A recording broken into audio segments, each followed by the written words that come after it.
1, 2, 3, 4.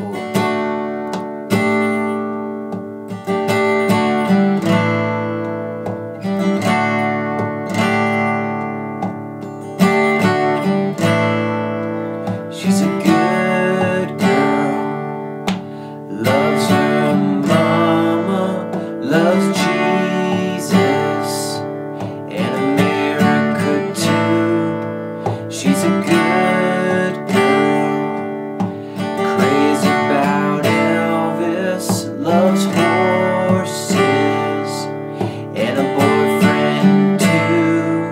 And it's a long day living in Reseda. There's a freeway running through the yard, and I'm a bad boy, 'cause I don't even miss her. I'm a bad boy for breaking her heart, and I'm free, free falling. And all the vampires are walking through the valley, move west down Ventura Boulevard.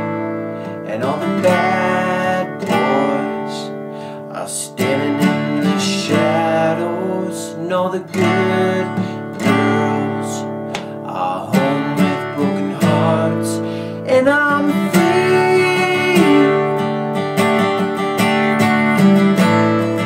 free falling. Yeah, I'm free, free falling.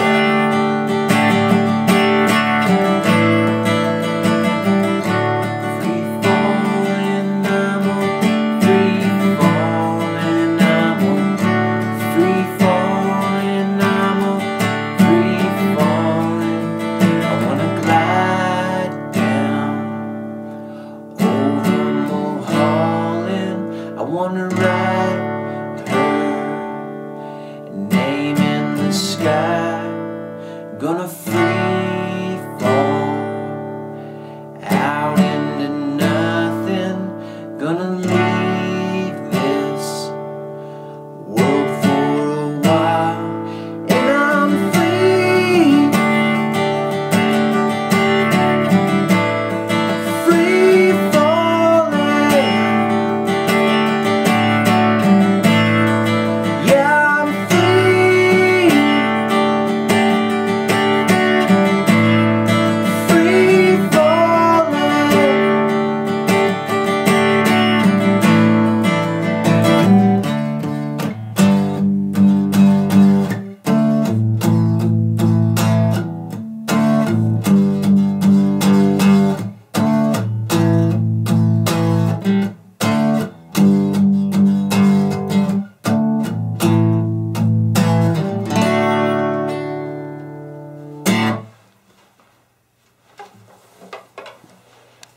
Okay, let's break this down. And what I'm doing is I'm starting out with a D chord. So we should know this chord already is journeyman, right? And I'm adding my pinky to the 3rd fret on the high E string. And that's called the D sus4. The reason they call that a D sus4 is because I'm suspending the 3rd of the chord, which is this note on the 2nd fret on the high E. That note right there, and I'm putting in the 4th of the scale in its place. I'm suspending the 3rd and putting in 4. That's why they call it D sus4. Okay, in the song I'm going D, D sus4, D sus4, D, and then A sus4. And the way that I'm getting that A sus4 is I'm moving these two fingers, my first and my middle finger, up to the 2nd fret on the D and the 2nd fret on the G, and I'm putting an A in the bass. A sus4, I suspended the 3rd, right? Normally in an A chord, that's where the 3rd would be, right here. 2nd fret on the B string, and I put in the 4th of the scale, A scale, on the 3rd fret, B string. That's how I get my A sus4. Pretty much the whole song are these 3 chords. D, D, D, D sus4, and A sus4. And that theme keeps happening all over the place. So I'm going 1 and 2 and 3 and 4 and 1 and 2 and. The places where I change in that 8th note structure are beat 1, and then I go to my D sus4 on the end of 2, so 1 and 2 and 3 and 4 and. Then I hit D sus4 again on beat 1 of the next measure, so watch 1 and 2 and 3 and 4 and 1. And then I take it off my pinky and I get my D on the end of 1, 1 and 2 and. And then the end of 2 I play my A sus4.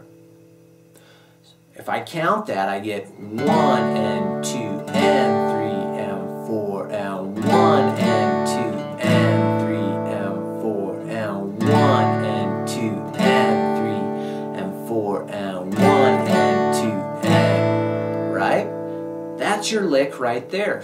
You have to pay attention to those syncopations, offbeat phrases, in order to get that right. 1 and 2 and 3 and 4 and 1 and 2 and 3 and 4 and. And that's your slow strum. You'll notice it starts out the intro with that slower 1 and 2 and rhythmically 1 and 2 and. That phrase there, not a lot of strumming. Then verse 1 is doing the same thing. When the strum starts to speed up, what I'm doing is I'm putting all 16th notes in my right hand, but I'm still following the changes on those syncopations.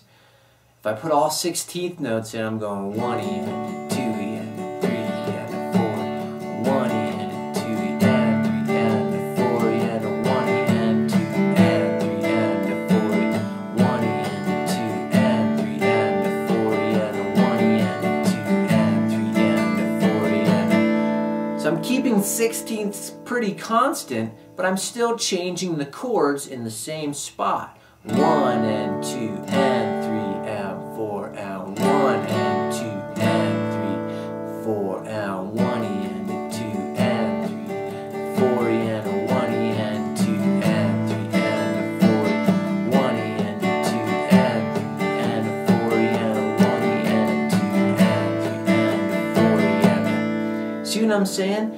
I'm keeping those 16ths constant.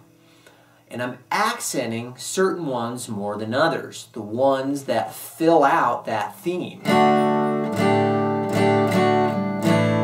I'm not giving them all equal value or playing them as hard in my right hand. But I'm still keeping track of them.